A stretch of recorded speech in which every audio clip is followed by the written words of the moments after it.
Thank you very much for this morning for me and evening for you.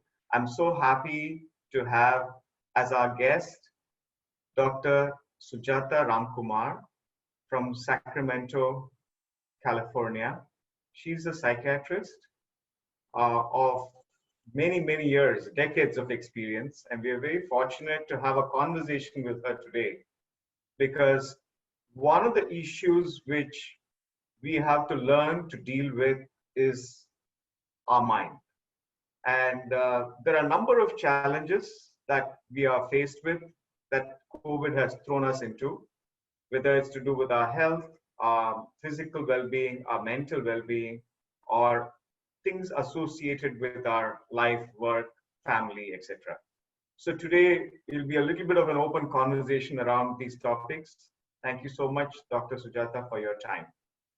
You're welcome, Subba. Thank you. So let me just kick it off. In Asia, where we've been having a different levels of home working, quarantine, etc. Which means over the last 2 weeks in places like Malaysia and Indonesia, there's been virtual lockdown. So people are either working from home, but they're surely locked up at home. They're just stepping out only to pick up groceries. Whereas what we see happening in the West, even in the US, is more of a lockdown. In fact, yesterday's news was that that's going to be extended till the 30th of April. So would like to hear from you, under these circumstances, how do we stay positive and productive? So the first answer to your question would be, like, we have to thank God that most of us can be productive working at home since we have a job, we have a family, and we have children. So most of us who have all these three with them are already blessed to have these positivities compared to the third world countries like Africa and India. So here in America, most of us have a good shelter, and most people in America are working from home, except all the essential employees. And so we never forget the sanitation workers, the grocery workers, the house cleaning staff, and the people who provide us with the electricity and water. They are also as important as the doctors and nurses all of us thank regularly, but these institutions cannot run if we don't have water and electricity. Yeah. To make the ventilators work, we need electricity. So the electricity board people, they are going to work. And so most of the staff are taking it as part of the duty that we have to be there to help people. And that's what I see happening in America. People who are non-essential are staying at home, but grocery stockers are still coming and stocking the grocery store. The truck drivers are still driving with the produce around the country.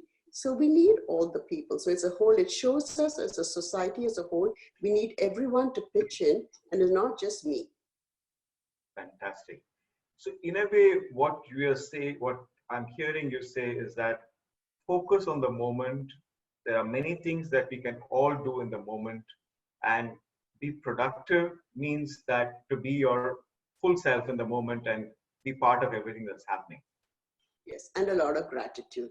Because if these people didn't help us, we would not be able to do anything in our life. Wonderful, actually. I run a daily meditation practice in these times for people to just come together. And one of the practices we actively do is the gratitude meditation.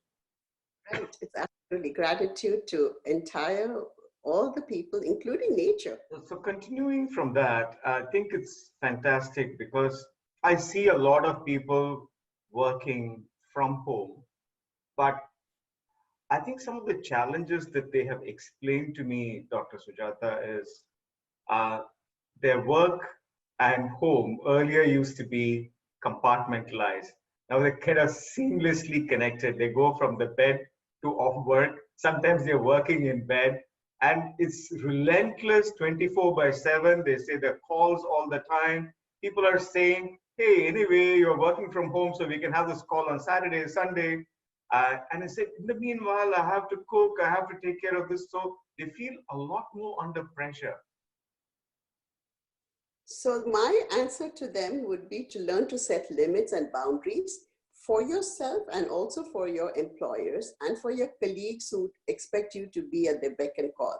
So, with different time zones people are working at, they learned how to set the limits that you don't call them when it's the nighttime in the other country. Similarly, they can shower, change into their official clothes, and keep a separate place at your home, which is going to be your designated office space, and another designated office space for the other spouse. So husband and wife will both have the designated office space. So they both act as if they are in office. But if you have little toddlers to take care of with no help at home, since the nannies can't come home and you don't have daycare, you might have to take turns. And I think most workplaces are accommodating that because they realize there is no help for most of us. So you will have to take turns. And if you work for 3 hours, your husband has to take care of the child. And when the husband is working, the wife takes care. But you have to compartmentalize and not start working in pajamas from your bed, because then it's going to be a 24/7 job. And if you have older children, help them to pitch in with taking care of the younger children, help them to pitch in with the household work. You can't be a super mom or a super father. There is no superman walking around this earth. So you have to sort of learn how to set limits for yourself and get your family, your children involved. The older children, they can help with cutting vegetables, loading the dishwasher, unloading. Just little tasks will make them also feel part of a family unit. So maybe we can take this COVID virus to help us, to teach us to be a family unit, instead of all of us being on an iPad and the iPhone and different electronic gadgets, which I didn't grow up with. So I still can relate to that.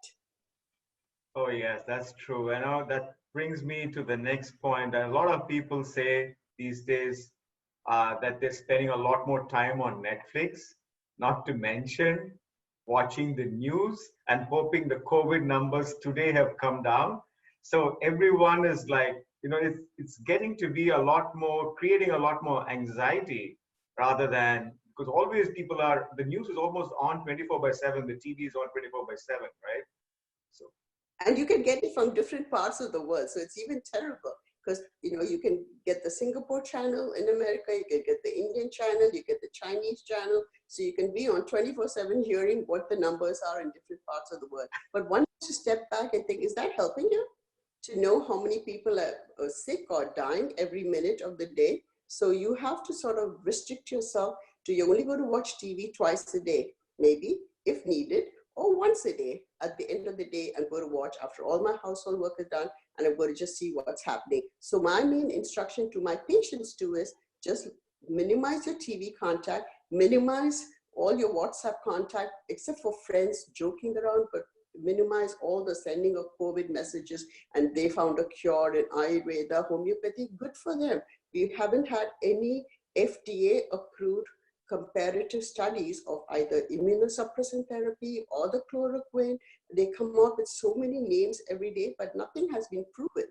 So till they come out with permanent trials, we need to be careful and restrict your time to watch it, because all it does is causes more anxiety and fear. And then your children pick it up, and even the animals at your home are going to pick up that mother and father are anxious. So you can sort of set boundaries even on that. yeah, that's true. Because I think WhatsApp forwards have, someone was saying that this is the difference between SARS and now, that the WhatsApp forwards are so many now compared to the time of SARS. So mentally, we are completely gone crazy, right? We didn't even have that for the H1N1, nothing. We didn't have WhatsApp then. The WhatsApp is pretty new. So people are constantly on WhatsApp sending messages. And it's good to use these tools to be in touch with your family, to be in touch with your friends all around the world. Check whether everyone is safe, healthy, and be a support mechanism rather than spreading the fear. How many are there in your city? How many are in the hospital? I mean, you just have to be careful every time and just pray to God that you're going to be protected. You don't have to go and therefore start exposing yourself to the virus, but be careful all the time. It's a 24/7. You have to be careful, and as long as you're restricting your social contact with others, there is a lot of safety. Yeah. Oh, that's good. That's good to hear. Because one of the things which I'm increasingly hearing is, even from doctors in that sense, that there are many people with other conditions which requires them to step out and walk a bit, whether it's walking inside the house, inside their compound, inside their condo, or somewhere like that, because they need some physical activity, whether they're diabetic or have a heart condition, or otherwise just for mental well-being to get some fresh air. So what would you recommend? Do you think that that's fine for us to do? Because it's also from a mental health standpoint important, isn't it? So when we go out, I live in America, so I don't have to use the elevator. But if you're using the elevator, you have to be careful that someone did sneeze in the elevator before you. So there's an aerosol of COVID virus, because unfortunately, young people and older people can be healthy carriers with those symptoms. So that is the fear about this virus. We can be a carrier with no symptom. It's not like the H1N1 or the influenza. Once you got it, you definitely had symptoms and you said, oh, I'm not feeling well. So you could be an absolutely healthy carrier, which has caused this pandemic in the entire world. So you could go out, walk around, but always maintain the 6-foot distance and try not to touch other objects. Try not to touch anything metal. Try to be very, very careful. And as soon as you come home, wash your hands with soap and water, 20-second washing. And that should basically take care of your own protection. But you cannot, nothing can be guaranteed. That's of course. I still recommend walking, and then there are so many tapes you can now put on YouTube and do stretch exercises in a 3-foot place. You can stretch yourself. Yeah, that's true. That's true. Yeah, you can stay at home and stretch. I think so. Physical movement is important, isn't it, for mental health? Because yes, definitely, and this could be a time, and if you have kids, you could all do a group physical stretch, so that the children see the parents are also on the spot jogging. You can do push-ups. You can just do little burpees. If you're young, you can do burpees. That is touch, throw, lift it up, and then get it down. That's a pretty good exercise. And the push-ups, do 100 push-ups a day. It's going to make you strong. Fantastic. You can also do. That's true. That's true. I mean, you do a lot of work in the prisons of California, and I'm sure prisoners are still working out, right? Even in their small spaces, they do work out. They work out. I learned from them about self-discipline. I'm going to tell you, most of these guys, they are so self-disciplined. They are on lockdown completely now since this COVID virus, so they're not allowed out. So each one is secluded. They work out 2 hours a day to 3 hours a day. They said that gives them their sanity. And I always tell them, how do you manage? They say, Doc, I don't have a choice. I have to work out to maintain my sanity. Wow. 2 to 3 hours a day. Burpees from them. I don't know what a burpee is, but they tell me, do 100 burpees, Doc, you feel better. Wow. Wow. That's fantastic. So it's good to hear about. So how are they coping in the prisons right now? What's their, how that's an interesting perspective. They are also very anxious. The staff are anxious. So there is anxiety pervading everywhere. So I come in and teach them that, acknowledge their anxiety, acknowledge their fear, acknowledge that we don't have any answers for treatment, and we're just going to keep ourselves safe and protect ourselves. And so doing the exercise, following the normal routine is going to keep the prisoners happy. And for us at home, we have to be a family unit. So our strength is in being a family unit and keeping ourselves together. And if you are single by yourself, you've got to keep yourself engaged, either listening to good music, not negative thoughts come into your mind, not watch TV all day long, the news, watch movies. That if that entertains you, do it. But you have to keep yourself physically active, and you got to shower. I have a lot of patients who have realized don't shower nowadays because they don't have to go out. They just sit in the pajamas all day long. That's going to create a negative feeling for you. So you have to keep your daily routine, even if you're on.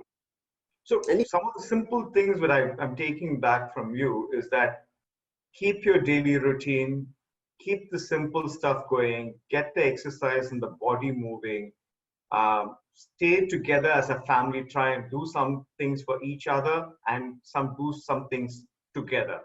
Those are the simple three things that I've taken back from you, right? Very simple. There's nothing, it's no elaboration. You just got to, and acknowledge the fear and anxiety of your children, because they are going to look up to you. And if they see the fear and anxiety in you, you can tell them that I am anxious, I am fearful. And so they know it's not okay for them to feel fearful. So the main thing is to acknowledge that we all are scared, we are all anxious, and even all the ICU doctors are talking to us. So we talk to them too, because they need acknowledgement of working like they're like the warriors of our army. So they need to be acknowledged too, that yeah, it's okay to be fearful. It's okay to be worried that you might be a carrier taking the germs back to your home, to your family.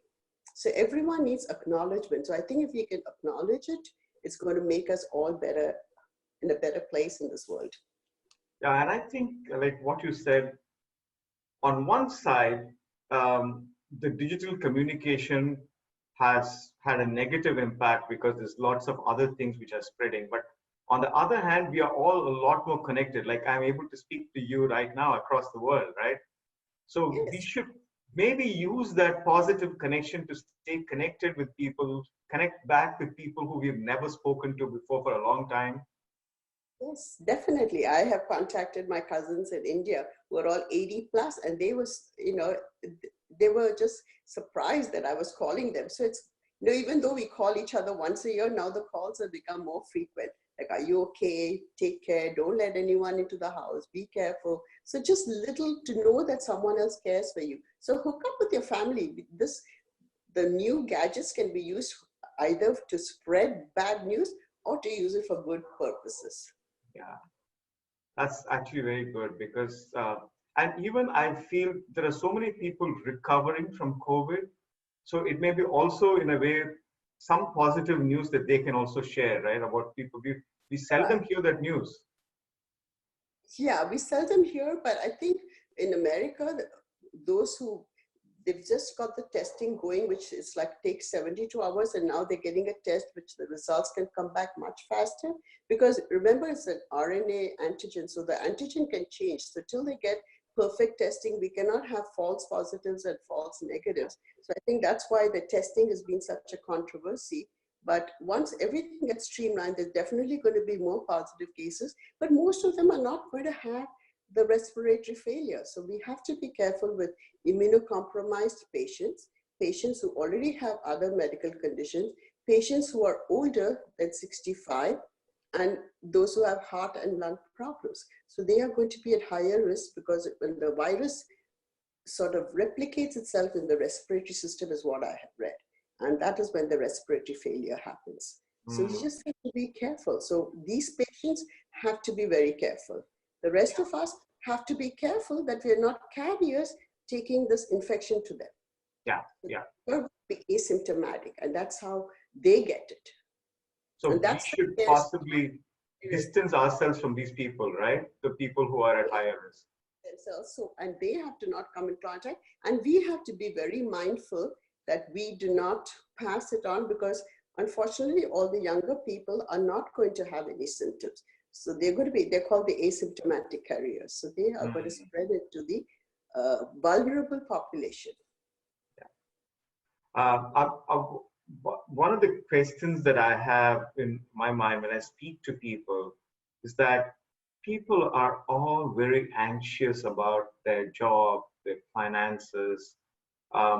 This is one of the things which is weighing on people's head. What will happen, right? So what's going to come out of this? So they seem to be getting very bogged down by this.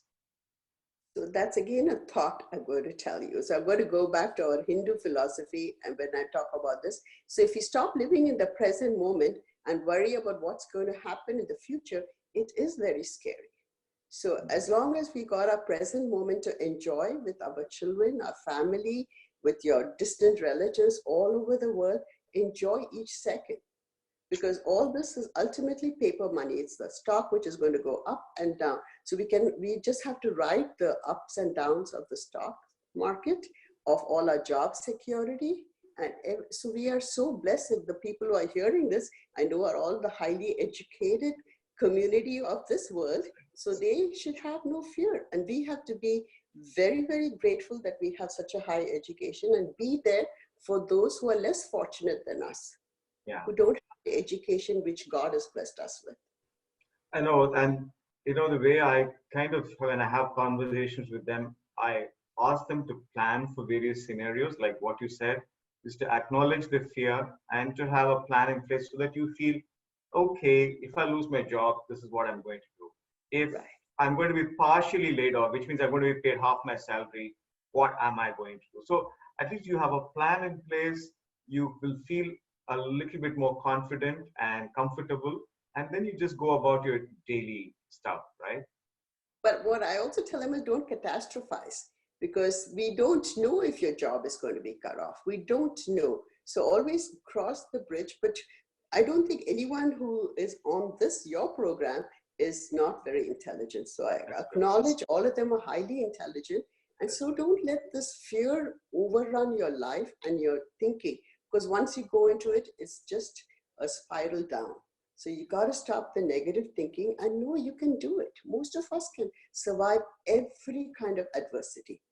So you have it in you, and that's going to come out for you to conquer all the fears.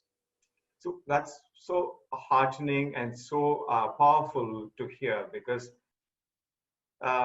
we hear this phrase called "this too shall pass," but when it is passing, there's so much pain that is happening, right? Yes, yeah, but that is all part of our learning process. So if you take everything as a learning process, we have to learn.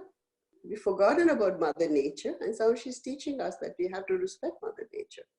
So one of the things that I have done, in fact, two things which I have done, and I wanted to get I've done it just spontaneously, intuitively. One of the things I do is to take a piece of paper or a journal and write the story of everything that's happening, because I tell myself, this is a story I'm going to tell someone 10 years later. And it's going to be such an interesting story to be able to share.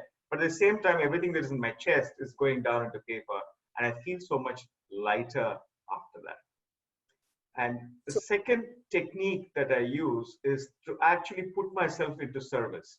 So right now, my daily meditations, which I conduct, is a kind of service for me that I create. Doing some things I've created a program for how to stay positive under this circumstance for people at work. It's called Share. I run it absolutely with no charge. It's just run like a webinar. But whenever I'm up there, I feel so energized and so positive. So I used it during the global financial crisis. I'm using the same technique now. What's behind this? These two things. So what you're doing is very altruistic. So it's called a kind of a defense mechanism where you're using your energy in an altruistic manner to help others. So when you use altruism, you feel good because you're expecting nothing back in return. There is zero return for you, but your return is you are helping others. And you see the joy and pleasure which you have given to others, allaying their anxiety, making them feel calm. So that is your gift. So if we all work, we do need to get paid, but so now this is teaching us not to have me all the time. So if you work as a whole group, and it's just not me, do I have enough toilet paper? So I have toilet paper till 2050, which is the funny thing in America right now. It's like, why? Why do we have to be so selfish? So, what you're saying is giving up the selfish me attitude and being very altruistic. And that's the best way of coping skill. That's the topmost coping skill to have is altruism. Wow. And what about the journaling? What? Transcribing your feelings. So once you put it into black and white, your fear automatically goes down. So with people, when I work with abused people, we always tell them to journal. So when they journal it seems it's not living in their mind all the time. It comes down. The anxiety comes down because you see it in black and white. So you're not living it anymore. It's already there in black and white. Otherwise, you're reading and living it. They're like nightmares going in your own mind. But once you write it down, slowly the fear factor comes down quite a bit. So So these are two, what shall I say, scientifically proven coping techniques in a way, Yes, right? Because I'm just yes. kind of doing it intuitively, so I wanted to check that with you. And Altruism and journaling is very good coping skills. fantastic. So would be something that you would recommend to all of us to do this in Yes, some yes. positive way? That's why most people do all the social service. It's a very altruistic method of helping others rather than not wanting the name published. It's absolutely fine. You can be an unknown entity helping someone. If you can't do it physically, you can do it financially. Anyway, you can go out and help. You do whatever so little you can. If nothing else, you can sit and pray at home for the Yeah, welfare of yeah. Pray, call people, all of those things are, everything. Depends on everyone's capacity. Some are very well organized, like you, intelligent. They can do different methods. But if you're not, like my mother, all she says is sits and says prayers 8 hours a day. So that, and she says, I'm praying for the entire world. That's her wow, way of helping for others. fantastic, fantastic, fantastic. That's absolutely, great. And one of the things which I wanted to touch upon briefly, because I see these messagings which are happening in social media channels, which is people are stocking up on alcohol, are stocking up on cigarettes. I don't know what else is stocking up on because maybe they don't say that out there. But I'm just conscious of the fact that some people, I don't know whether this could potentially lead and put them at risk to addiction, staying at home with all of this stuff around you. Any thoughts on that? So alcoholism, I would say try not to drink too much and don't get yourself drunk during this COVID virus crisis, because if once you lose consciousness and you swallow the vomit, it's going to cause pneumonia. And so that's going to put you at higher risk for the COVID virus. Respiratory, you try not to smoke because you become a high risk patient. So all these are against protecting you from the COVID. So if you're going to drink at home, and if you're alone and drinking at home, you're going to drink limitless amount of alcohol, which can depress your respiratory center. So once you depress your respiratory center, you lose how you're breathing. So those are all putting you at high risk for the COVID. So no one is going to be protected by you drinking more or by smoking more or by smoking meth or smoking cocaine, whatever. So you do, all of them are going to make you more, you are more higher risk for getting the COVID. So you should just try and stay away. And there's going to be no partying, so there's not going to be any cheers, and no one's going to drink alcohol in the friends. So try not to drink alone. Those are the most scary alcoholics, drink alone. Yesterday, my daughter said that they had, she lives in Seattle right now, and she said they had a 5-hour party on Zoom. It's just music and dance, and with about 20, 30 people around there. See, 50 people came, they were in and out. Maybe that's something different way in which you can do that, right? Definitely. And look at the advantages the younger children have. I don't even know about Zoom till this COVID virus. We are doing all the meetings on Zoom and WebEx and everything. I'm still seeing patients in person. But once you have all this, it's just such an advantage. The younger generation is so blessed to have all these electronic advantages, more than my generation did. Yeah, that's true. So yeah, I think that's there are different ways. So I'm just kind of summarize what I've heard from you. So I think one of the simple things you said is have a routine, have a discipline for the day, have a routine for the day. Um, Exercise, that is the second thing. So you need to move your body. It's very important. And you can do it in 3 feet space. That is a great thing that you just said, that there are different things that you could do. Third thing you said is do things to support your family and do things as a family, and it helps to create that bond and strengthen that bond. Something's maybe something that we had lost in our busy times. Uh, Yes. Fourth thing that I got back from you is find a coping mechanism that works for you, whether it be simple thing like prayer, whether it be connecting with friends electronically, whether it's to sit and meditate or to serve or to journal. all of these are, in a way, valid coping mechanisms. The next one you had mentioned was about media and developing a positive relationship with social media, to be able to use it for in a positive way rather than to forward WhatsApps which are not validated, kind of. Yeah. So, And the other and, one, acknowledge the fear. It's okay to and- be oh yes, that. acknowledge You it. always acknowledge your fear, because as long as you suppress it, it's going to come out in different ways. So it's okay to say you're fearful. I can say I'm fearful. When I go to work, I'm fearful. My son is fearful. So we are all fearful. So, So, Dr. Sujatha, thank you once again very much for the time today and for giving us your insights. I may just call on you once again sometime in the next few weeks if we all need your support to keep us going. So, and thank you so much, Subba, for having me on your panel. And it's just wonderful to be able to help others. That's been my motto right from the beginning. Been doing this for 40 years and plan to do it for a lot more. thank you. Yeah, you just look, I'm so excited when I hear about, so inspired rather, when I hear about the work that you're doing and especially working with the prisons, and also about your son who's out there in the front line and, you're so supportive and staying connected. Yeah. And yeah, thanks so much. You set a great Thank, example for all of us. Yeah. Thank you. thank you. God bless you. Thank you. Thank you.